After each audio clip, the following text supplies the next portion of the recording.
Ayan, magandang tanghali. Nandito ako sa aking talaga. Nandito ako sa kabukiran, oh, ayan. Dinalaw ko yung aking munting palayan. Ayan, itutur ko kayo ha, itutur ko kayo. Dinalaw ko lang, nagdala ako ng pataba kasi aaryahan na siya ng huling pataba kasi malapit na siyang malapit na siyang kumbaga ano bang tawag nun, malapit na siyang magbulaklak ba, kumbaga malapit nang uusbong yung kanyang bunga. Banda doon yung yun, yan, banda dyan yung akin, ayan, banda dyan, ayan. Tapos yung banda doon sa may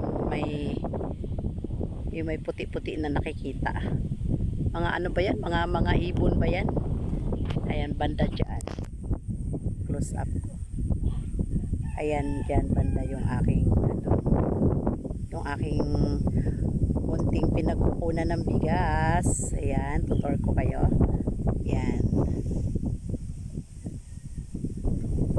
konti lang naman para lang pambigas-bigas. Ang sarap ng hangin dito, ang sarap ng hangin. Pagkatapos kong pinakain ako ng pinsan namin, pumunta na kaagad ako dito para makapag-muni-muni kahit saglit lang. Ayan. At kami din uuwi na. Ayan, ang lawak ng kanilang bukirin, ang lawak. Hindi naman akin lahat dyan. Iilang lang ang meron ako dyan. Iilang, ano bang tawag niyan? Iilang kahon, ilang ano bang tawag sa kanila? Sa amin kasi sa Bisaya, kahon diba? Relaxing talaga, relaxing. Ako, Diyos ko doon, ang daming nagliliparang mga puting ibon, tuwang-tuwa sila sa sa palayan. Ako dito may maliit ka na kubo, ang sarap siguro ng tulog mo.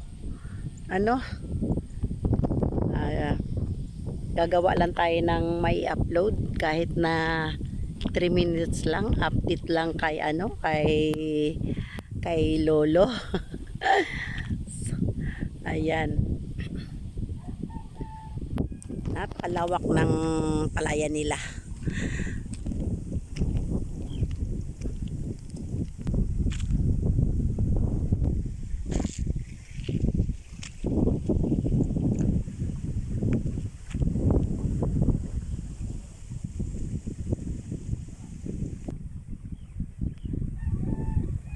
So ayan, makikita ko ng lumilipad. Ang daming mga ibon dito puti na nagliliparan. Kanina kaso lang nung lumapit ako, nagsialisan din sila. Mabuti pa yung mga kambing kahit lapitan mo hindi pa hindi sila lumalayo. Pero yung mga ibon, Diyos ko, ang layo na kaagad ang lipad nila. Nung dumating ako, nandito lang sila, nandyan lang sila sa malapit sa may kalsada. Pero nung nilapitan ko, ay ray, nandoon na sila, ang layo na nang narating, lalos hindi ko na sila makita. Ayan, hindi maganda yung natin, weather natin. Parang may nagbabagyang ambon. Ayan. Ayan, medyo maulap ang ating ang ating kalangitan ngayon, medyo maulap. Ayan, dito lang banda yan ang medyo malinis, pero banda dito sa ating kinatayuan, ayan, medyo maulap siya. Tapos banda doon, ayan, maliwanag naman. Ayan. Pero dito banda parang uulan, Ayan, so yan lang mga kalungsod ang ating mai-share. And thank you for watching mga kalungsod. Thank you. God bless us.